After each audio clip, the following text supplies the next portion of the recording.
Death first sees the book thief on a train with her mother and her brother. Her brother unexpectedly dies. They bury him at a gravesite. Liesel realizes that a gravedigger dropped a book.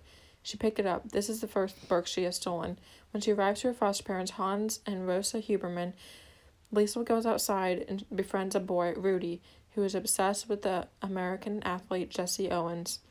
Hans later discovers that Liesel cannot read, and he begins to teach her the alphabet, so they can progressively finish the book that she got from the gravedigger. Liesel then steals a second book at the book burning celebrating Hitler's birthday. Liesel begins doing Rosa's laundry runs and discovers Frau Hermann's library, and Frau Hermann lets her read the books in there. Meanwhile, a German Jew named Max is in a closet with basically nothing. A friend brings him false identity papers, and now Max is on his way to the Huberman household. Frau Hermann no longer can afford to have Liesel take her laundry.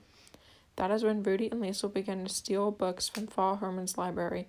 When Christmas comes around, Max and Liesel build a snowman in the basement. Shortly after, Max falls into a coma, and Hans and Rosa become worried that if Max does die, what would they do with the corpse?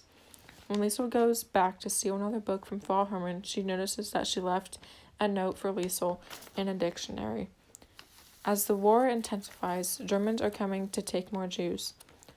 As they are marching, Hans catches up to one of them and gives them some bread, which raises suspicions. Now Max is no longer safe in the basement and moves out. Hans and Rudy's father, Alex, are drafted into the army. After they leave, Rosa gives Liesel a book that Max gives to her, The Word Shaker, while is a book that was made for her.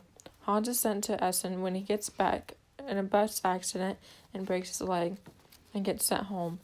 Des sees Liesel the second time at the plane crash when he comes to get the pilot's soul. Max is soon paraded with the Jews. He sees Liesel.